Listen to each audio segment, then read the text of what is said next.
Hey everybody, it's Ari from Craft Quest, and we want to welcome our guest speaker, Angela Ackerman. We also have Katie, and we have Maria. And I keep forgetting to do my introduction. I'm a blogger, a writer, and one of the co-founders of Craft Quest. Maria? And I'm Maria, and I'm also a writer, a blogger, and a co-founder of Craft Quest. It's like we're twins. We are. Miss Angela, why don't you take a second to introduce yourself, even though I'm sure to most of the writing community, you need no introduction. Oh, I don't know that that's true, but I am Angela Ackerman. I am the co-author of The Emotion Thesaurus, A Writer's Guide to Character Expression, and several other guides that all look at different aspects of description. And I am a writer, I'm a writing coach, I'm a speaker, I blog. I'm the co-founder of One Stop for Writers, which is a site that Beck and I created with Lee Powell of Scrivener. And it just kind of, we help writers in a different sort of way at that site. So yeah, that's me in a nutshell. Awesome. Katie, let everyone know who you are. Awesome. Hi, I'm Katie. I am a writer, and I've been writing for about 2 years now, and I am in the querying process, and I am just here because I'm a big fan of everybody else on this lovely show at the moment, and I'm so excited to be here. Awesome. So today's episode is about Murphy's Law of writing, and we had a perfect example today when we couldn't get live on air. So we're a couple minutes behind and we apologize, but it is Murphy's Law. So anything that can go wrong will of course go wrong. And probably one of the greatest things that goes wrong when it comes to writing is when you come up against that big old wall. It's the B-L-O-C-K. It is a naughty word in writing. So writer's block. Ladies, what do you do when it strikes and how do you overcome it? We'll start with you, Angela. Well, I had a massive case of writer's block years and years and years ago. Becca and I took a year off from writing to study nothing but craft books. So we would each read the same craft book, and then we would go through it and we would discuss it. And if there was something that I didn't understand, she usually did, and vice versa. So it was excellent. It was such a great way to learn. But the problem is after that year was over and I tried to get back into writing, it was just, I had the worst writer's block ever. So because of that experience, I've learned a few different things that you can do to kind of move past it. I think the main thing is to sort of just like take the pressure off yourself and realize that it's okay if it doesn't feel like the words are going to flow immediately, and just recognize that that's happening and do something else. Do something creative. Read books or watch movies or get outside for a walk, or do writing prompts, or write a scene. If you're already writing, if you're midstream in a book and you're having a hard time getting back into it, write a scene for your book that isn't going to be in the book. So it happens, maybe it's like a backstory moment or something like that. I think that that's an excellent way to sort of dive into a project again, especially if you spent time away from it or you just feel really stuck. Because you're still working on the story and you're developing your characters and you're exploring different aspects of things that happened, but you can take the pressure off yourself because you know that the scene isn't actually going to end up in the book. It's just for you to write. So that can be a really great way too. I love that. I really, really do. And, you know, something I like to do is, you know, when you're stuck in that moment, there's always that scene that you can't wait to get to, that scene that you know is coming. So like that, just kind of giving it a rough detail, rough outline, getting into that, and maybe, you know, it might get the juices flowing. Katie, what do you do with the writer's block? Honestly, my go-to is cookies and alcohol. And after that, and I cry a little bit. And once I have like a plate of cookies, I make a batch of cookies every time I have writer's block. And I drink something, and then I go through and actually read my old notes a lot. I did a massive rewrite of my manuscript over the winter, and I got stuck several times. I actually went back to my very first draft that I wrote like 10 years ago.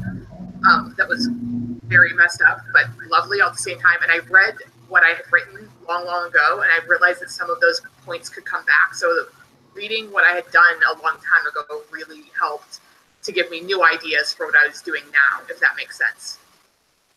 And then I also have a fantastic CP who, whenever I was stuck, I could either bounce ideas off of her and I would just say something. And because she was not emotionally attached to it the way I was, she'd be like, oh, here's your problem. And she would just kind of fix it. And I'm like, oh, why didn't I think of that?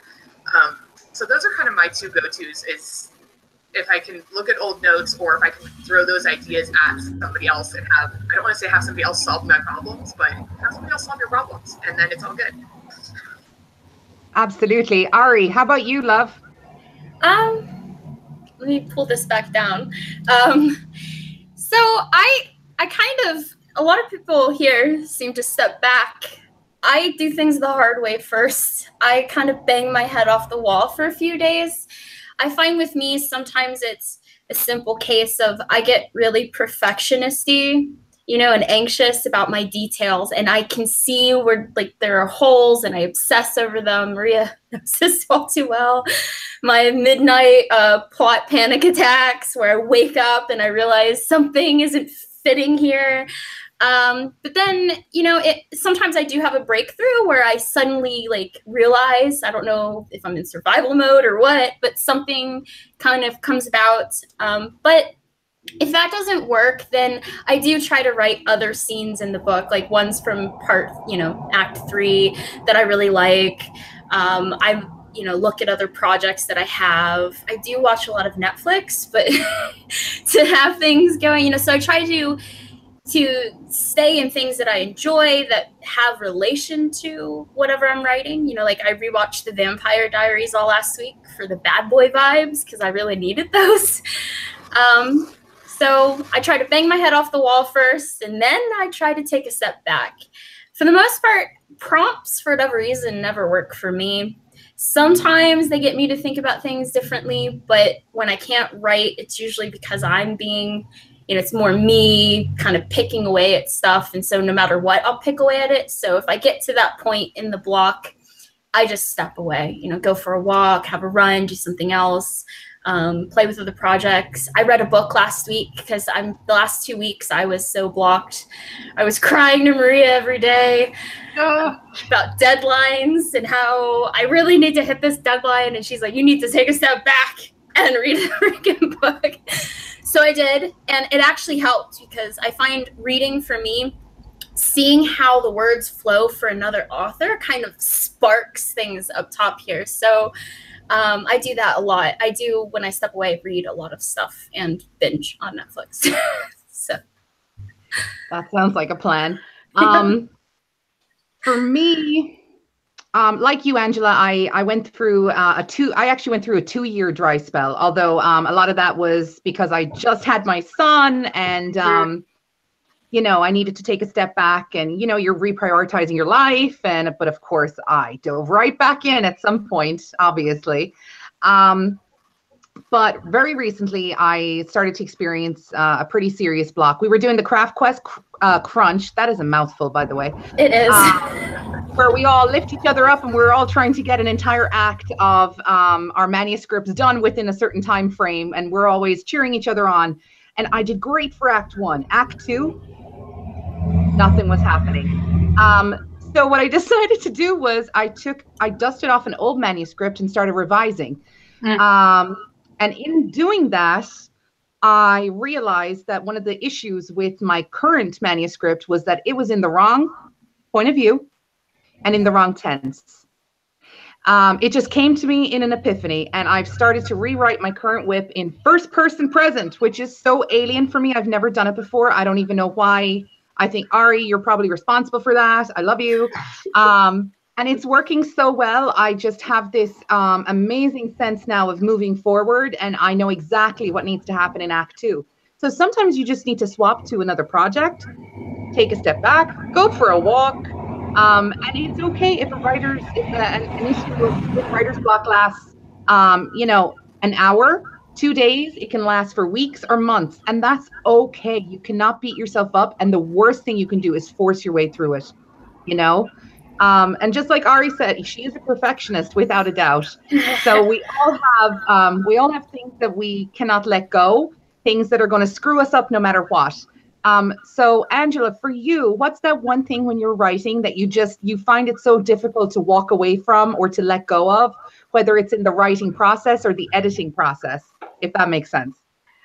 I would say for me, it's definitely the editing process. I love the drafts. Like I love the first drafts. I never have a problem pounding out that first draft because for me, it's just about getting the story down. It's about all these incredible ideas, all these things that I want to pull together. I finally get to do it. But actually revising, oh, it just drives me crazy. And I have to sort of get out of my own head because I can like stare at a line over and over and over. I can work for 2 hours on, the same paragraph and then I look at it and I'm like, this really isn't much different than when it started. So I think for me, the thing that I really struggle with is I can focus too much on one little piece of it. And I know at some point in time, it really is important that you do that. But I think I do it a little bit too early. I need to give myself some permission to just kind of, feel the flow of the story, make sure that all the moving pieces are there, and not be so focused on getting it perfect, like, right in second draft, which, is, I do many, many drafts. That's kind of my process. I'm not a, 1, 2 and done kind of girl. So I think that for me is I get really stuck on the actual language of writing, if that makes sense, in getting each and every word kind of perfect. That makes total sense. Total sense. And it's interesting because I remember reading, I don't know if I was reading something or whether it was a YouTube video where that came up, where, really taking your time with the editing, revising process and agonizing over, a sentence for like 8 hours. And when I first started, I remember going, what the heck is going on? I can bang out 10,000 words in 3 hours. I'm amazing. But at this point where I am now, like this is 17 years later, and I found myself slowing down quite a lot. And even, revising as I go in the sentence. I'm finding now a 500 word writing day for me is a fantastic day. Because those days of like banging out those 10,000 words in a few hours, I think my record is like 26,000 words in an 11-hour session. And of course, none of them were necessary. I look back on those drafts and I feel a little vomit in my throat. I'm like, this is terrible. Who wrote this? And I thought it was amazing. And my beta readers lied to me and I feel so betrayed. But that's one of those things. So for me, that's definitely, I'm now taking time to perfect in the moment, where I'm going and what's happening with it. So I'm taking it a line at a time and a paragraph at a time. My last whip, I definitely, see, I'm talking in Twitter speech. I'm sorry, guys. My last manuscript. I did that. I got all the words down in one shot and then I revised. So that's a great way to do it as well. I thought it worked very well for that one. I'm just trying something different for this. So well, Katie, how about you? I have found in the past year, so I finished my first manuscript in 2016. Like I finished like a reasonable, respectable kind of draft of it. And I thought that was it. I was like, okay, I can query this. And then I realized that I couldn't. And I spent the past year and a half like in a crash course of revision. And I have learned that I get really stuck on, I know it needs to be better, but I can't figure out how. And then that just dominates me and I just stare at it. And I know that it's bad. I know that it's wrong. I know it's missing something, but I can't find that one piece. And I fixate on it and I fixate and I fixate and I keep looking and I read it over and over. And I had to learn to take a step back. And that was like my biggest lesson in this past year was to actually let it go, move on to something else, find those other projects, read a different book, watch a movie, and let it settle so that I could figure it out. Because I was preventing myself by doing that because I was so fixated on like, this has to be the answer. It can't possibly be a different way. So definitely just learning, like myself and my own writing style, I had no idea. And so now I've learned when to walk away and when to keep pushing, and when to ask for help and when something is important, when it's not. And I've also found a lot of the things that I tend to fixate on in my writing aren't actual problems. So I'll give a chapter to a friend to read, and they'll come back and be like, okay, this was really good, and here's some things that you could work on, and none of them are ever what I was worried about. So I tend to fixate on the wrong things, and I'm like, oh, you didn't think that this was an issue? They're like, yeah, no, that was perfectly fine. That was, you actually did that really well, but it's what I thought was wrong with it. So sometimes what we fixate on isn't even the problem, and getting that outside perspective can allow you to see that. Absolutely. Ari, how about you, Miss Perfectionist? I want to apologize. It keeps jumping over to me, and it's because of the traffic. It's because you're beautiful. Thanks. So I do tend to fixate on the details, more so my plot, I think, than anything else. I'm always texting Maria when I discover something doesn't make sense to me. I have to write it down. It has to be clearly placed on a paper, like in a timeline, which I totally use now, Angela, because it shows me like the progression of all the little details I need. Occasionally I get tripped up by like a detail. Originally it was my plot felt really noisy and loud, and I couldn't figure out like, what am I supposed to do with this? Because all this is important. In my head, it's important. It's not really important on paper. And Maria, I usually bounce ideas with her, and she's like, I think that there's just a lot of stuff here. So I have a tendency to go way overboard and just kind of throw everything in there. I'm one of those wing it chefs. All goes in the pot, and then I kind of work my way back of what's gone wrong. I do obsess a lot, especially when I'm stressed. I think that's my biggest flaw, is I just get so stuck that I stay in my little spiral of doom until Maria plucks me out, or I just stay there. So when I'm reading, sometimes I feel really good about my writing and it might need fixed. For the most part, I find that a lot of the stuff that I don't like about my writing, other people tend to like. I hate this chapter. Everyone else seems to like that chapter. So I think it's my biggest problem is getting over me and like my little box that I keep putting myself in, and just kind of getting over my own little insecurities as a writer, which I think we all have. And mine's just like megaphone style for me. And so I try to just talk to other people about it, because hearing them work through it with me, I mean, I'll even tell my husband about things. He doesn't care about writing, but I'll just talk at him. Saying it out loud helps me to go through the process of, wait, this really does make sense. I don't need to touch it. I just need to move on from it or come back later. So just, I don't know, everyone deals with it differently, but for me, I get stuck and I just have to talk it out, write it out, plot it out. I have a big binder. I've been putting everything in there to kind of go back and look and see it's all planned out. You don't need to fixate on that anymore. Just move forward. I think our process is really similar, Ari, because I'm the same way. Like, I have a big binder of details and stuff like that. And I do outline and structure much more than I ever used to. So I'm not as much a pantser, but I always know, like, there's a certain point in time where I know enough's enough and I need to start writing. Otherwise, all the mystery is gone and it feels like there's no reason to write the story.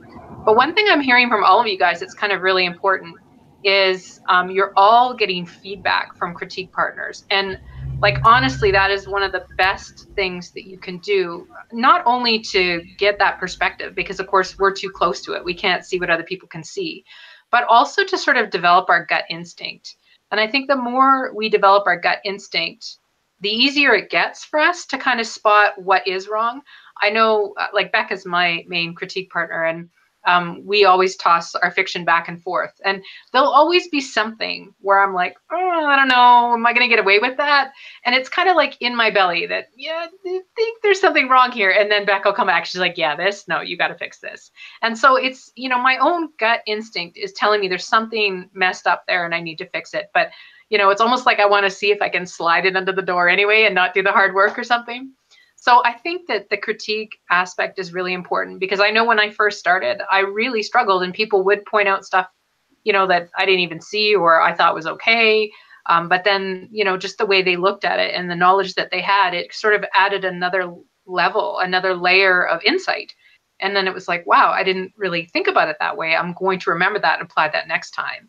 So, I'm super glad to hear you guys have critique partners, and you guys are really, you utilize that really well.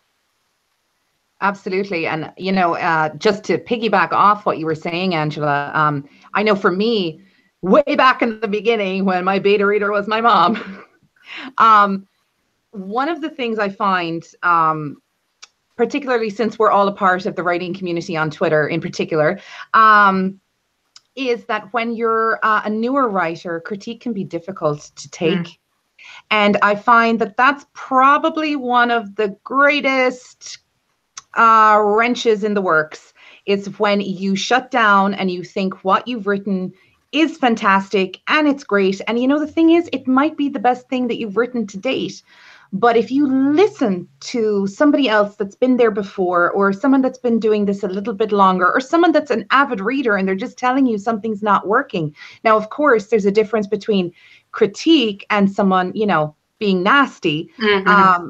Like there's a big difference. But if you can find somebody that can just guide you a little bit, and they're not going to tell you what to do. They're not going to say, do this, do that, rewrite it this way. That's not the point of a critique partner. But it is to kind of say, something's wrong here. How could you make this better? Or how can we fill in the gaps here? Or, it's about making you think it out, and about getting your own creative juices flowing. And then, as Angela said, in so doing, every manuscript that you write, you're going to be able to identify in the moment, the more that you do it, what's working, what's not working, what's going to have to, be what's going to have to be completely fluffed out later. And, or like you, Angela, I like to put things right under the rug and see if I get away with them. See if we get away with this. Yeah. Yeah, because it can be tough. And it's too, I think the process, like one thing that I see a lot online is people are like, I want a beta reader for my work. I want somebody to read it. I want somebody to critique it. And they don't understand that that is only one half of the process. The other half of it is critiquing in return. And I think a lot of people, they stay away from it, or they want to stay away from it because they see it as a huge time commitment. No, I want to be spending my time writing. I just want readers to read my stuff and tell me what I need to fix, without really understanding that one of the best ways for us to improve is to be critiquing other people's work and seeing how they're doing things. And especially if you can be involved in a situation where you've got more than one critique partner and everybody's kind of working on the same thing at one time, you get the benefit of all these different perspectives of that same piece of work. And you learn so much just by going through that process. So it really, I think in today's day and age of writing, everybody is very much in this hurry up mindset. I need to hurry up and publish. I need to hurry up and get my writing fantastic so that I can keep up with so-and-so and get this book out and get the next book out. I've got all these ideas, and everybody just kind of needs to slow down a little and realize that good writing, it takes time. And it never stops. Like, that's the thing. It's not like we will reach this magical place where, our writing is perfect and we don't need to learn anymore. I'm sure there's people out there that maybe feel that way, that their writing is strong enough that they don't need to learn, but that's where you plateau. You always want to be pushing yourself to get better. And a great way to do that is to build these kind of critique relationships and, critique other people's work. Especially if you can find people that, like say you're really good at plot and Ari's like super good at characters. If you can build a team of people where they all have their own specialties, especially in areas if you kind of struggle in that area, and then you've got somebody to kind of lean on that's really strong in that area, it can be like great magic. No, absolutely. And like with the critique partnering, I feel there's also a confusion out there about the beta reader and their role in the process. A beta reader is there to read your work and say what they liked, what they didn't like. They're not going to tell you what's wrong or what can be changed, or, they'll probably find the big plot holes, but another writer, that's what you need in order to developmentally, work out the kinks. That's what you need. So you do need critique partners. And I feel like there's also a little fear out there as well, with critique partner. I see it all the time on Twitter. There's the CP matches, and people cannot find critique partners. And again, it's probably, sometimes it's a reciprocation where someone says, yeah, but I'm not going to do it. You know what I mean? I just want a critique partner. I don't want to do it for you. But another part of it too, it seems, is that more advanced writers are a little leery of, partnering up with newer writers, because they remember how they personally were, when they were newer, and that everything was great and fantastic. And I mean, I think we've all probably been through a situation, I know Ari has, where either we were beta reading or critique partnering, and we got lashed at, for things that would not bother us. Cardboard man. Cardboard man. There you go. Absolutely. So I know that can also be an issue. But, my best advice, I mean, for my last manuscript, I had 4 critique partners. Yeah, 4 critique. Yeah, I had too many. I don't know. I had like 6 beta readers, 4 critique partners, and every single one of them brought something different to the table, just like Angela suggested. And it just came together in this crazy whirlwind of fabulosity. And now I feel like I need to rewrite the whole thing in first person present. I'm glad you brought that up, like switching point of view, because I know for me, when I really struggled with voice, that's what I did. I switched. I was really comfortable writing in third person. And I'm like, I just can't get this voice. I don't know what voice is. I need to get into the character more. And I found that once I switched to first person and then I tried first person present, wow, like it was such a good exercise to do that. Even if I didn't continue to write in first person, for me, that was how I figured out my character. So. Yeah, no, and I have to say it's been eye-opening, because I feel like, I think the first manuscript I ever wrote was in first past. And it was fine, but I felt like I couldn't show versus tell. I was struggling with the show versus tell. So I said I'd switch to third person pass, because I could describe more. I could get into the descriptors. And then I guess from there, I just never got away from third past, and trying to develop a voice over the years. In third pass, I thought I had it down. This is the one. It's awesome. So, always improving, always, figuring things out. And, you look back at those manuscripts that you thought were fantastic, and oh my God, the voice is amazing. And you're like, oh my God, what was I doing? I actually queried this. Why? So this has definitely been an experience. And it's funny, because I thought my last manuscript, the one that's actually querying right now, which is I think it's good, but starting this manuscript, this new one, over in this first person present, I'm like, oh my God, this is the one. And we need to fast forward 8 months so that I can send it out to beta readers, and then I can get my query letter together. I can't wait, And like you said, everything's on like fast forward right now. And you know what? That might be contributing to writer's block in a lot of people, because when we try to rush the process, we cannot come together with our plotting, our characterization, and, trying to figure out those plot holes. So that actually segues us into our next point. I'm good at the segueing thing. Right? It's kind of weird. It's kind of creepy. So plot, character, and plot holes. How do you guys keep it together? Angela, I mean, you're the queen of all of this, so go for it.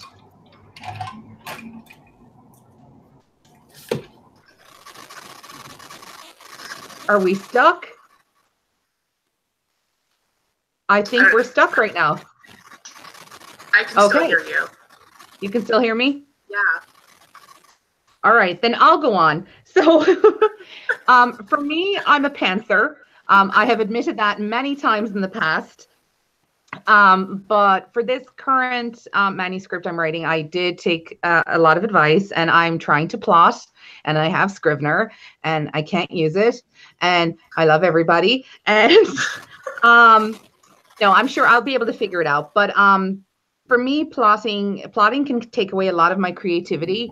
But I have a skeletal outline, which is, what I'm using, and bouncing plot ideas off other writers as well. People that are savvy of, what my manuscript is about. And for characterization, I mean, there is a whole series of Bibles out there by Angela Ackerman and Begit Puglisi. So Those are what I use for all of my character development studies. My God, the emotional wound thesaurus kind of transformed my life, and I feel like I found my own wound in there. So I was like, yeah, I do that. Oh my God, I totally say that from time to time. Or that's exactly how I react in those types of situations. So if you get no other thesaurus, get the emotional wound thesaurus, because it just brings you so deep into your character. It's unbelievable. And as far as plot holes go, I don't know. Sometimes I'm typing and I have no idea what I'm about to type, and something happens that's like a twist. And I'm like, oh my God, what's about to happen? I don't even know what my fingers are typing. It's ridiculous. So for me, with the plot holes, that all gets plugged up in the revision and editing process. Probably because 10,000 beta readers and critique partners have told me that there is something seriously wrong here. And a minute ago he had green eyes, and now he has like hazel eyes or something. So, well, that's minor, but you know what I mean. But that's kind of where I go with it. Katie, how about you? I am very character driven with. Is there getting feedback? I feel like I'm giving feedback. Like, is there a weird sound for you guys? Okay, it's over. Never mind. So I keep hearing it, but it's okay. Okay, I apologize. It's all right.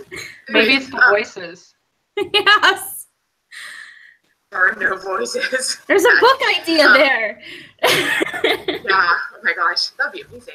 So, anyways, yeah. I'm a very character-driven person, and so I always come up with my characters first, and then I don't believe in plot. Like, what is plot? We don't need plot. Just give me really good characters.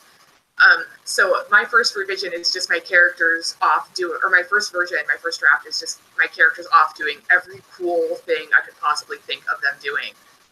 And then I come back and I revise that to tie all those things together into some plot, so they're actually doing something active. And for me, world building is my kryptonite. I cannot world build to save my life, and I just kind of that's the last thing I revise. I have a magic system in my finished manuscript, and it did not get there until like the 6th or 7th revision. I knew that they had magic, but I didn't know how it worked, and it took me forever to fill those in. But once it did, like Maria said, like it started to fix other things. So I found a way to fix my world building. Then some plot pieces started to come together, and that made my characters deeper. And then when I found a plot that the element that finally came together, my characters blossomed and grew, and then I got some more world building out of that. So everything, it's just like this weird moving puzzle piece, and everything comes together. But definitely characters. That's all I need for a good story. I don't care what they're doing or where they're doing it, as long as they're awesome, and I'm sold. Well, and your character really drives the story, or they should. I know when I first started, I was all about the plot. Like, I had like this awesome idea, and okay, I need somebody to like fill in that role. That's kind of how I thought of it. All these amazing things are going to happen, and I just need somebody in there to do them. And as I developed as a writer, I realized that I had it kind of backwards a little bit, in that, your story, so much of it will center around your character, and really understanding what motivates them is the key to your entire, where your story is going to go. Whether or not you outline or structure your story or not, if you're a pantser, it doesn't matter. You need to really understand what it is that your character wants, and most importantly, why do they want it? Why are they driven to achieve this thing? What meaning does it have to them? What problem is it going to solve? What need do they have deep down that is missing from their life that this will fill? And so once you understand that, I think all the pieces just fall into place so much easier. And I think it helps you, if you are the kind of person where you come up with all these ideas and all these different things that you want your character to do, it also helps you kind of condense it down to the important ones. Once you know, okay, my character, they want this thing, and this is why it's really important, then you can kind of look strategically at all those different cool things that you want to do, or maybe have already written in, and you can decide which ones really further that. Like, which ones are actually pushing them forward, pushing them closer to their goal, or pulling them farther away from their goal. Because that's really what you want, is this tug of war throughout your entire story, where everything that they do, every goal, scene to scene, is either bringing them closer to their end goal, their story goal, or it's making them farther away. So I think it's funny. I used to be a pantser, and now I definitely see the benefit of understanding story structure. Story structure for me was a real struggle, because there's so many different types of story structure, and they all have different terminology for like the same points. And I would get confused, okay, well, in this story structure, is this the same thing as that in Save the Cat, or is that different? I would get really confused. But the more I just kind of stuck with it and learned it, the more I realized that every story has certain things that are going to happen, that readers are expecting to happen, or viewers, if you're watching a movie, they expect certain things to happen. And what they look like can be completely different. And we can play with that, but we need to understand why those things need to happen in the story and how they push the character to their goal. So, yeah, for me, I think that I struggle a little bit sticking to an outline, but I also only use it as a guide map. And I won't know everything that's going to happen, but I know the important moving pieces that need to happen. And so how I get there is still a little bit of a mystery to me, which I enjoy. But I know that all the major turning points are going to be there in my story. So that's kind of my process now. Yeah, I agree. The structure is really important. And I didn't understand that when I first started writing. And then I got some really fantastic feedback from our petite partner. And he's like, you need to have this happen by page 50. You need to have this happen by this page. And that just gave me that loose structure. I was like, oh, and it completely changed everything. And I agree about the terminology. People say things and they're like, oh, you need to have this moment. I'm like, I don't know what that is. And then everybody calls it something different. And I'm just like, I have events and they happen and I hope it works out. Because I get really confused. Like, people talk about the inciting incident and I think it's one thing and somebody else thinks it's something different. And I'm just like, whatever, I'm done. I'm so confused. And I think that people, like pantsers, can be very successful at story structure if they understand what it is, because it's just simply intrinsic. It's that gut instinct. They're writing, and a lot of people who pants, they do have all the right structure moments in place. It's something that they're doing intuitively because they understand what good story structure is, either through watching lots of movies, reading lots of books, just really thinking about it deeply, or even studying structure.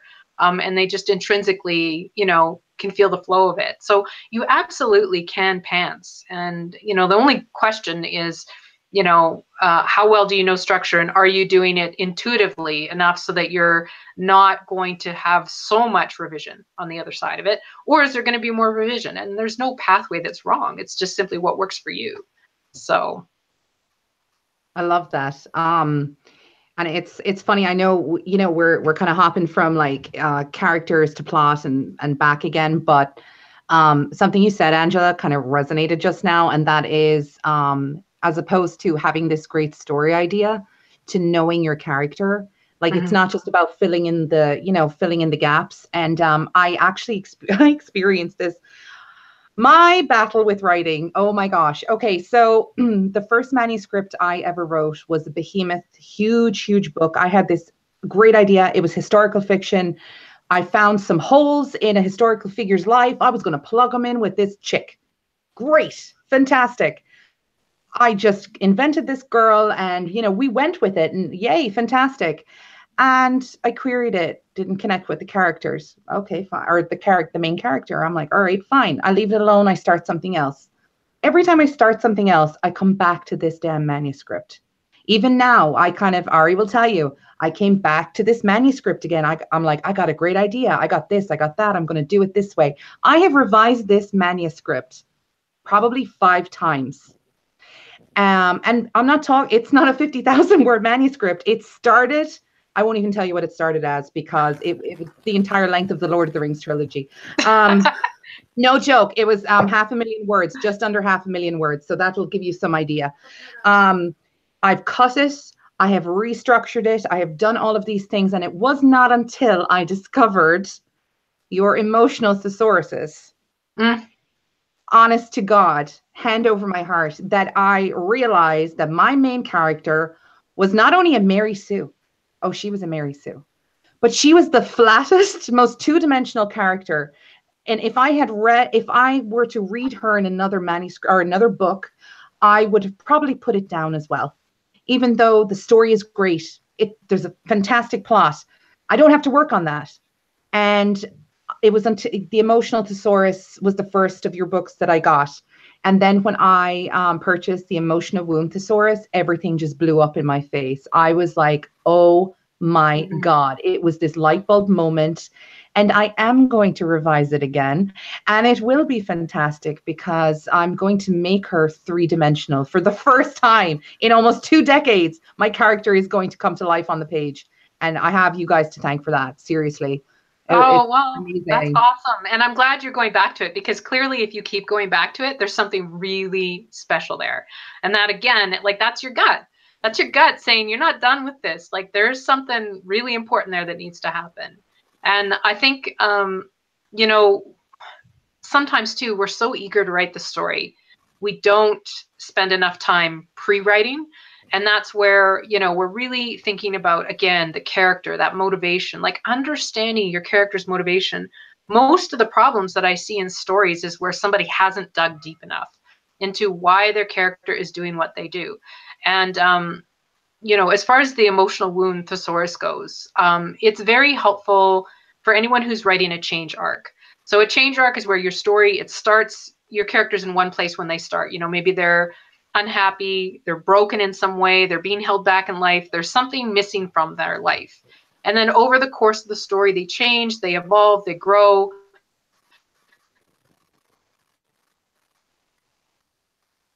Oh no. Nobody freak out? Sorry? You froze for a second. Oh no. Okay, where do I go back? Over the course of the story, they change.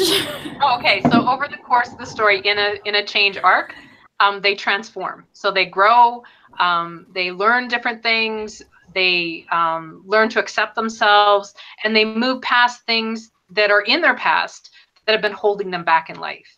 And they end up on the other side, someone stronger, someone more capable, someone happier, and they have the inner strength that they need to go forward and achieve their goal, whatever that looks like. And the reason why the Emotional Thesaurus, or the Emotional Wound Thesaurus, helps with this is because the thing that holds a character back, it's kind of this center point piece of character arc, is their emotional wound. Because unresolved emotional wounds, as we all know, because we all have them, they do hurt us. They make us behave in a certain way. They make us afraid to do certain things because we know that the last time we tried doing something like that, it hurt us. And so we, you know, as people, we get really gun shy, and our characters do too. And so understanding what that thing is from your character's past and why they're behaving the way they are to sort of protect themselves and keep themselves from being emotionally hurt, if we can kind of home in on that particular point, we know exactly what our characters need to face in order to move forward in life. We can create plot elements that challenge our character, that force them to understand why, you know, maybe the way they're trying to solve their problems at the start of the story are dysfunctional, and they need to try other things that maybe they're afraid to try because they're afraid of getting hurt again. So understanding the emotional wound, it's just this huge piece of backstory that kind of is the center point of everything else. So definitely, you know, one of the best things that you can do for your story, whether you're looking at it from a plot or character aspect, because they're really the same thing, is just really digging into your character and understanding who they are deep down, and not just, you know, going with the surface sort of character. No, absolutely. And you know, it was kind of funny. We Ari and I might have used the Emotional Wound Thesaurus in a very strange way not too long ago. But Ari has a huge cast in her current manuscript, and we were on Twitter. Well, we were DMing or we were texting. I don't even remember. It was both.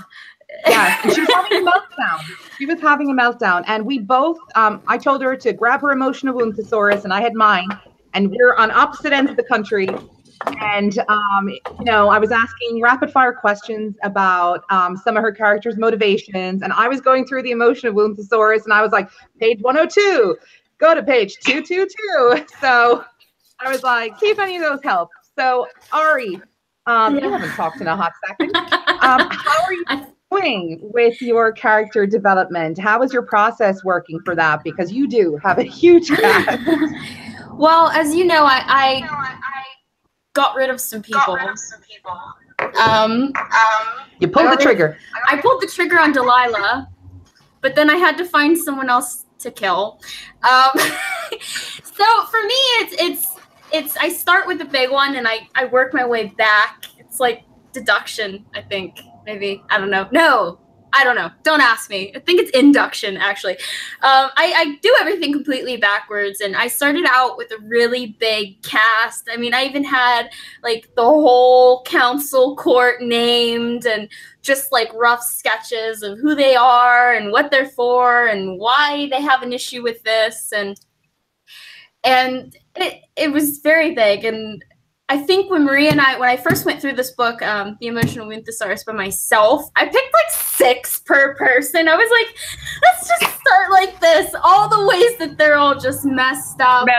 Not right. And I do want to say real quick before I forget that I love that in the front, it's like, read this with care. Because as I was reading it, you know, coming from my particular background, it did cause some major feels. Like there are some wounds in here that definitely I struggle with. So it was very emotional, which might be why I went on to DEF CON. Let's just make them all screwed up, because that would just help me feel better.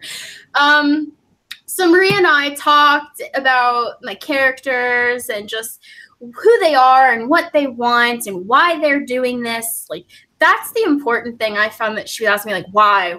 And at first it was like, because that's just what they want to do.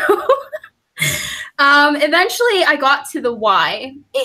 I didn't put overly thought, too much thought into it. And so it was getting me to really think about everything and really the core of what they want and how we're going to keep them from it and their experiences growing up. I remember her asking me, well, what was the significance of this event in Jade's life, my main character, at like 6? And I'm like, oh, well, that's when this horrible thing happened, and then she was scarred. And I can tell you this because I took that part out, but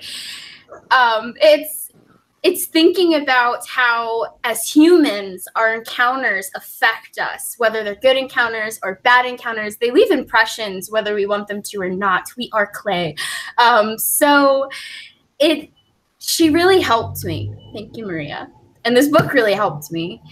I do start with a mix of focusing on my characters, like plotting my characters and plotting the plot. I kind of throw them all together because I feel like with me in particular, the world doesn't really exist without the characters, and the characters don't really exist without the worlds. It's intertwined.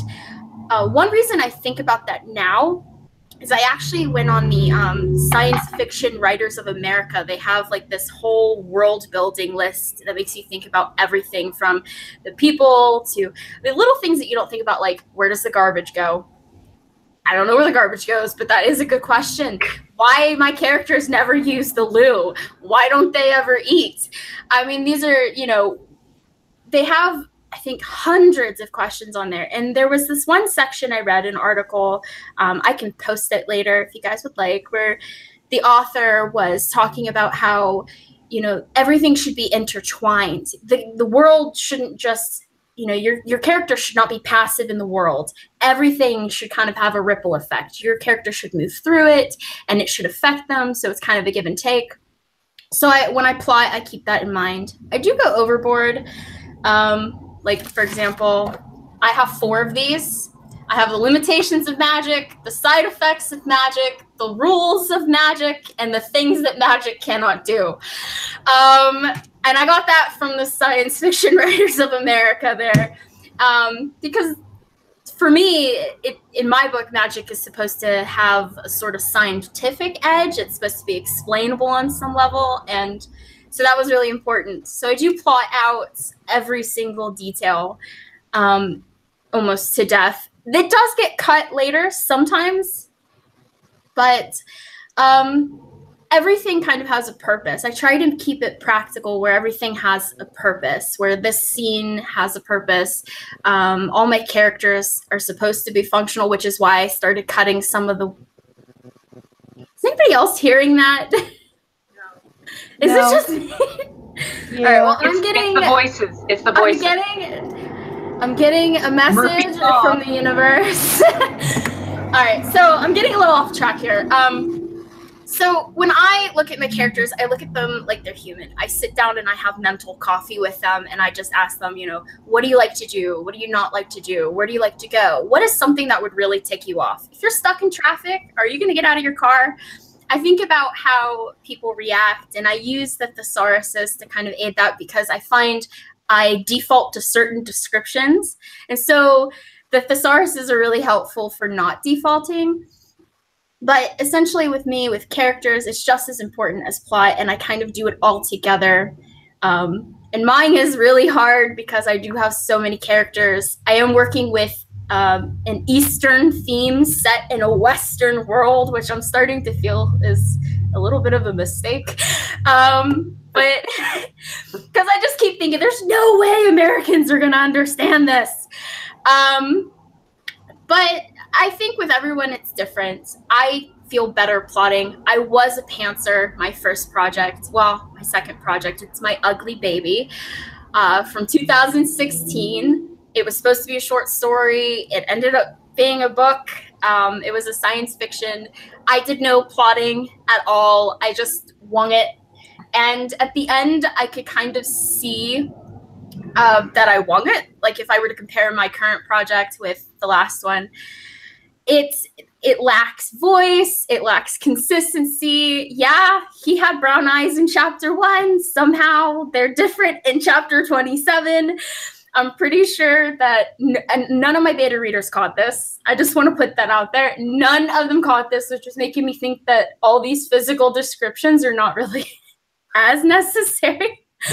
But it's, you know, looking back, I feel like with plotting, I have a purpose, and all my characters kind of have their goals, and it kind of shows me where I can mess with them and set them back, and how much time I have and the pacing. So I try to do a juggling act, which sometimes just doesn't work, but I go with it. And I'm just going to end it there because I could just go on for hours. Well, the thing is that everybody's process is different. And one thing that we haven't really talked about, but is really important here in this case, is that a lot of the brainstorming we do about our characters' past, about the world building, all these different things, it's not like we're dumping that all in the story, but we need to know it so that we can write those characters authentically.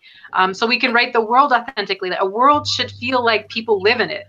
You know, people are, it's not just a stage. No setting is just a stage. It really needs to have enough integrity that, you know, it can stand up to scrutiny, and it really does feel like a real place. That's how readers are pulled in, both by your character and by the world building. So nothing that you're doing is wasted. If that's what you need to do to really understand your character and really understand the world well, like, keep doing it, and then decide what's important and what you want to put into the writing.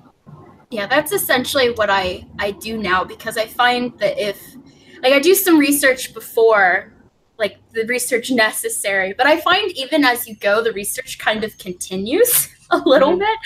And I go overboard, and then I just use what is necessary, or Maria will tell me to chop things out because they're unnecessary. Well, like with Delilah. I agree with that. So very forward. I have like 35,000 words worth of backstory written for my manuscript, and I'll have like 10 pages that I wrote out that backstory for because I had to understand it for one sentence in the finished version. So like one point I referenced that my character almost drowned as a child, and I actually have like that 12-page story written out because I needed to understand how that affected her as an adult.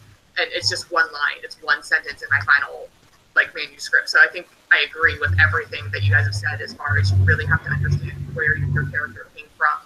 And I spend a lot of time on that backstory because, again, like, I'm very character driven. No, absolutely. Well, and, you know, I know we talked a little bit about world building, but we should probably talk about setting as well. Because it's another character in the manuscript, like, let's be honest. And I know that you have, Angela, you have thesauruses on setting as well. You have the urban setting, the rural setting. So, oh, there's Ari's got a copy. There we go. I've got all but one. See, and those books are so heavy, like, you're going to be like super buff. lifting them, putting down, like that's our intent is, you know, let's get these writers exercising. Right? Stronger arms means stronger typing. Absolutely. Absolutely. Faster typing. So like, you know, let's talk a little bit about the setting, because setting is not just obviously the world building aspects. It's also the atmosphere. And Ari looks like she needs to say something. Go for it.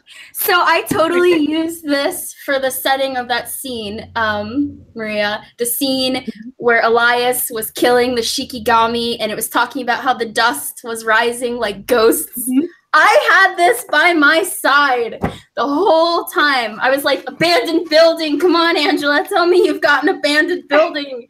You know, you got to have at least one in a city.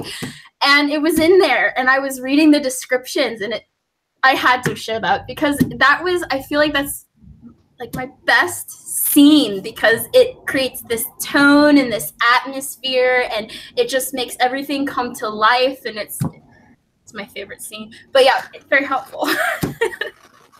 Awesome, because you know we can all like rewind back to like English class where I don't know what you guys studied, but I just recall this whole thing with Jane Eyre.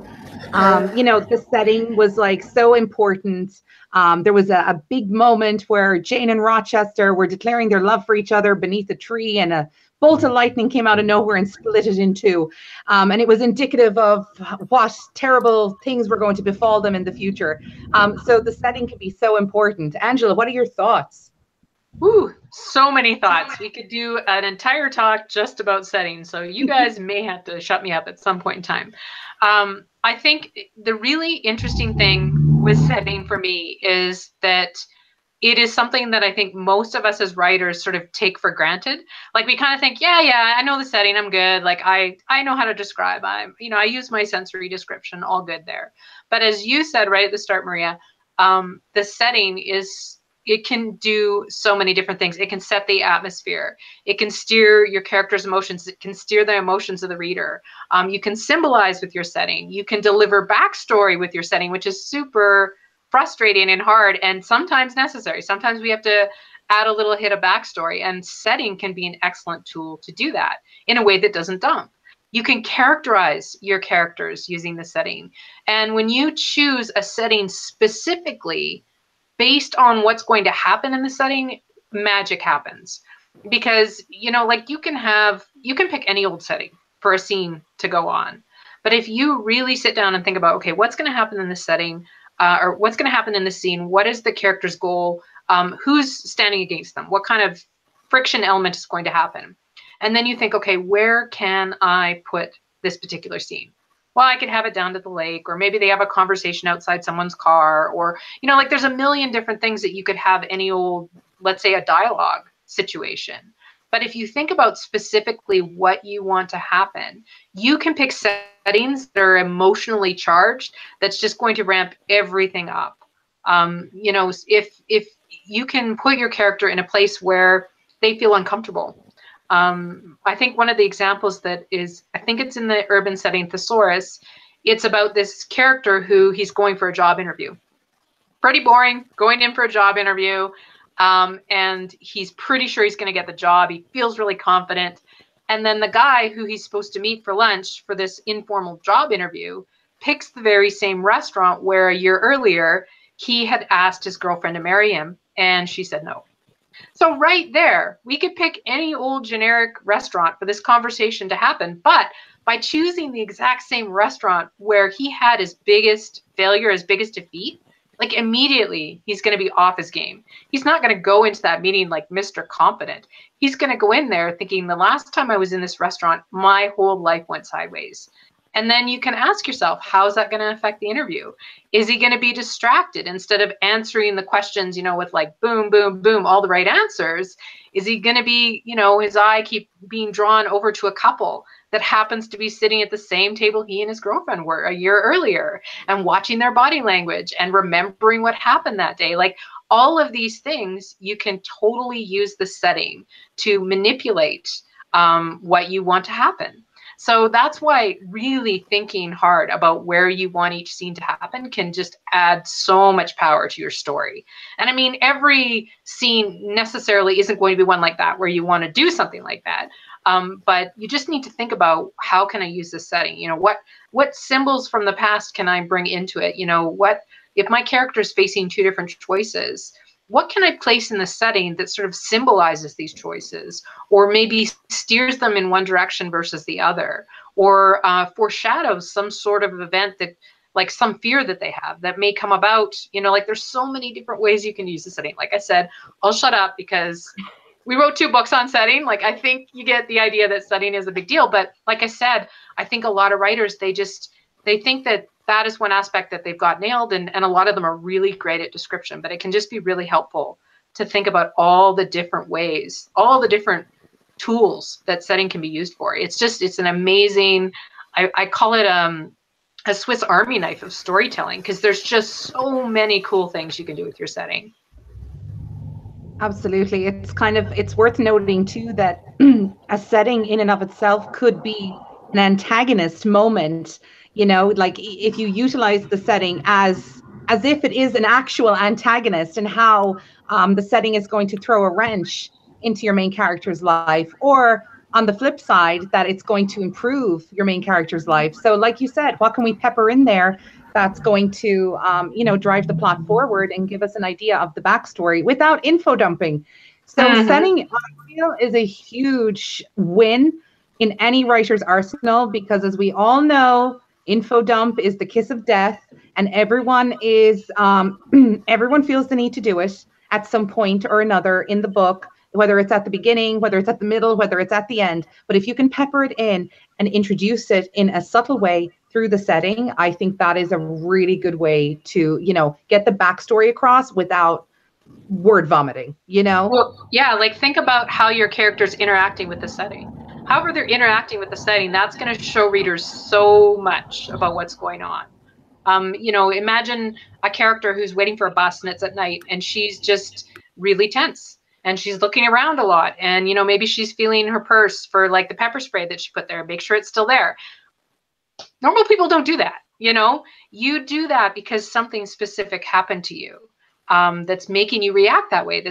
And you could take it a different sort of situation. You know, you're at a carnival, you know, and you're always constantly making sure, is my wallet there? Is my wallet there? Is my wallet there? Well, again, like just a small example, but clearly it's not a logic leap for your reader to see that something happened to your character at some point in time. They were pickpocketed or whatever. So just 2 really small examples, but choosing your setting with care and then showing how your character acts in that setting, especially when it's atypical. It's not the typical way that you would respond in that setting. Or your character sees something that other people miss. They focus on things that other people are not focused on. That is all show don't tell. That's all revealing these layers of your character, and you can just sort of dribble it out a little at a time, but you're indicating things from the past. You're indicating their mindset, what they're focused on, what they're worried about. All of these different things are building up to something.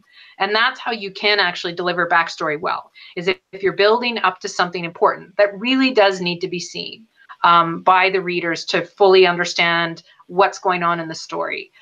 Just dribble it in through their interaction with the setting. It's just super powerful. And it really involves the reader, especially if you're using deep point of view, because then they're really in that character's headspace, and they're seeing through the character's eyes, and they're focused on the things that the characters are focused on. You know, they're worried about those things. They're noticing things that maybe are atypical.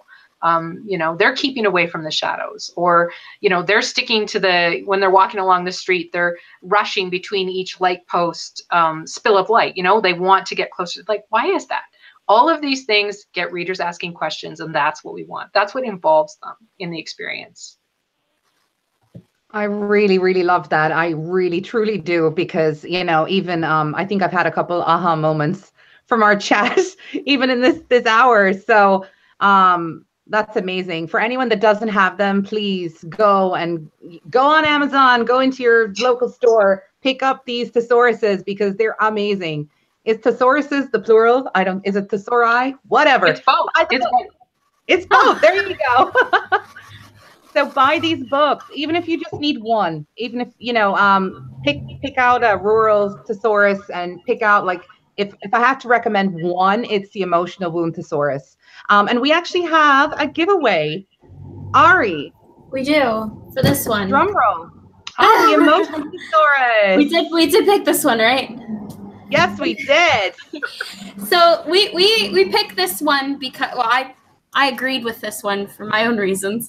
I find that when you're writing scenes, when characters are interacting with each other as something environment where the setting has happened, it's really good to have a list of the emotion and the physical responses. So you have like the physical signs. It even gives you a definition, which I think a lot of people get shocked and surprised, a little, like weird ones mixed up.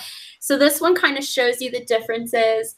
So it gives you physical signs, internal sensations, mental responses, cues of acute or long-term elation, and I can actually speak to the anxious one being totally true, and cues of suppressed elation. They all have tips, and we're going to be giving this away because as writers, it's incredibly helpful to distinguish how one person is responding, to, like, for example, romance. We're tired of the lip biting.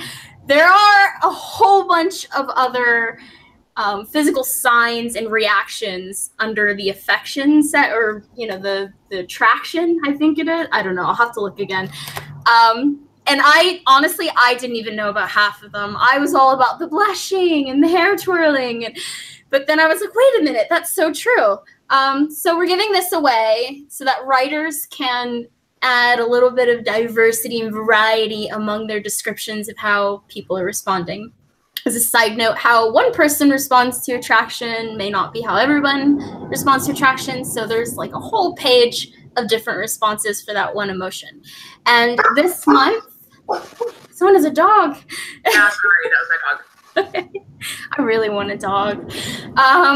So this month we're giving out a copy of the Emotion Thesaurus, and I have her page saved here, to Erica Hayes, who lives in Phoenix, Arizona.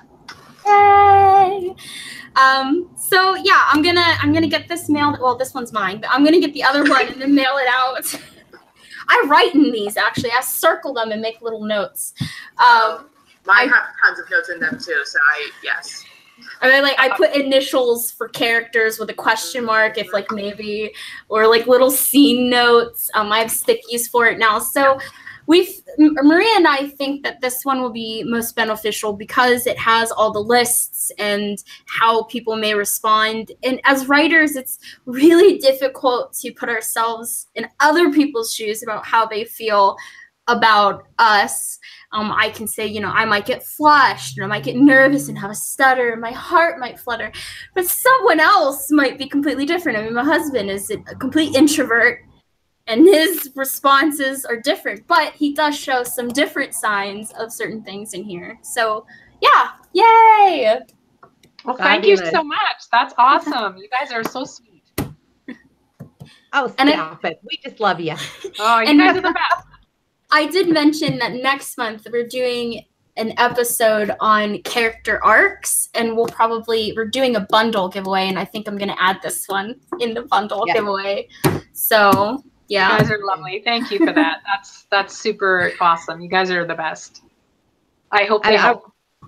They will, because they've already helped me, and you've been doing this so long, you think you got it down, and then a book like these, books like these come into your life, and you have a whole new lease on what you're doing. So I just want to thank you, Angela, for for coming on today, for talking with us, and for co-authoring these amazing books. Katie, thank you for coming. Ari, it's a pleasure as always. But we ran a little bit over today, I think, so it's probably time to say goodbye to our fabulous Craft Quest team. We hope that you'll join us next month at a date to be determined, I think. No, we figured it out. We figured it out. It was June. It's going to be June 23rd. Fabulous. June 23rd at 5 p.m. Eastern Standard. If anything changes, we will announce it on Twitter. And this has been Murphy's Law of Writing, and we went off on crazy tangents, and that's just what we do. And that's probably a Murphy's Law that we went off on tangents. We did. So, thanks, you guys. I appreciate it. Oh, thank you guys so much for having me. Thank you. Thank you. Bye, guys. Bye. Bye.